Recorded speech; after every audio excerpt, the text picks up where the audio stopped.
শীর্ষান্ন বন্দ্যোপাধ্যায় তৃণমূল প্রার্থী উত্তরপাড়ায় প্রচার শুরু করলেন। ওনারা তো পরিযায়ী প্রার্থী, উনি এখন ভোটের জন্য এখানে এসছেন।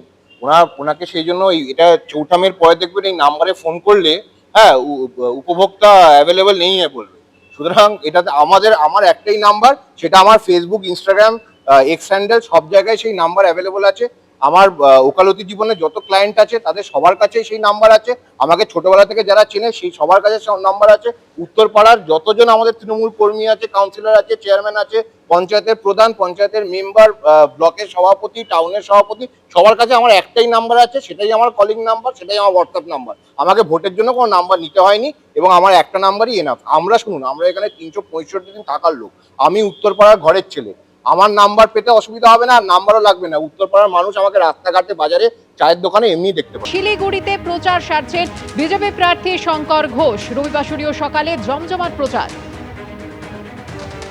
भारत माता की जय, भारत माता की जय, वंदे मातरम।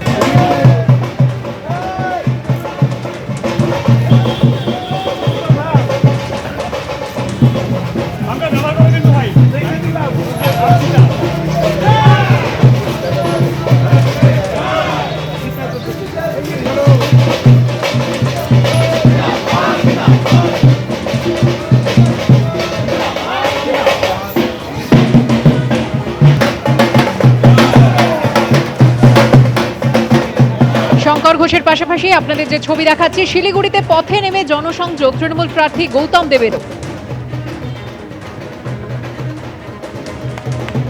রবিবারের সকালে শিলিগুড়ির ভোট প্রচারের ছবি আপনাদের সামনে। বিজেপি প্রার্থী শঙ্কর ঘোষ এবং অন্যদিকে জনসংযোগ তৃণমূল প্রার্থী গৌতম দেবের।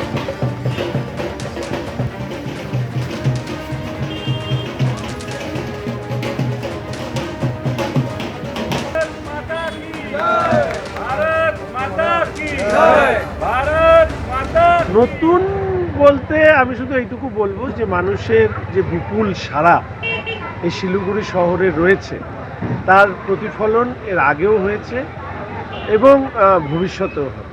আমার তো দুটোই এজেন্ডা। এক, হিন্দুদেরকে দ্বিতীয় শ্রেণীর নাগরিক হিসাবে যাতে পশ্চিমবঙ্গে বাস না করতে হয় তার জন্য তৃণমূলকে উচ্ছেদ করতে হবে, আর পশ্চিমবঙ্গের উন্নয়নের স্বার্থে ডাবল ইঞ্জিন সরকার প্রতিষ্ঠা করতে হবে। পরিচিতি নিয়ে কাজ করব, কোনো দলের বিধায়ক নয়, সবাইকে নিয়ে কাজ করব।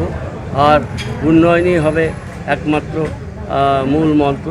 মানুষ যাতে ভালো থাকে, উন্নত শিলিগুড়ির উন্নয়নের ছোঁয়া যাতে প্রত্যেকটি মানুষের দূর প্রান্তে পৌঁছে যায়, প্রান্তিক মানুষের কাছে পৌঁছয়, এটা আমরা আশা করি। শিলিগুড়িকে প্রাপ্য যে মর্যাদা, সেই মর্যাদার জায়গায় উত্তীর্ণ করার এটা লড়াই এবং নিজেকে ছাপিয়ে যাওয়ার লড়াই। এটা নিছক একটা লড়াই না, এটা শিলিগুড়ির উত্তরণের ভবিষ্যৎ এর সাথে যুক্ত হয়ে আছে। আমরা সেই কাজটাই করতে চাই। এবিপি আনন্দ, এগিয়ে থাকে, এগিয়ে রাখে।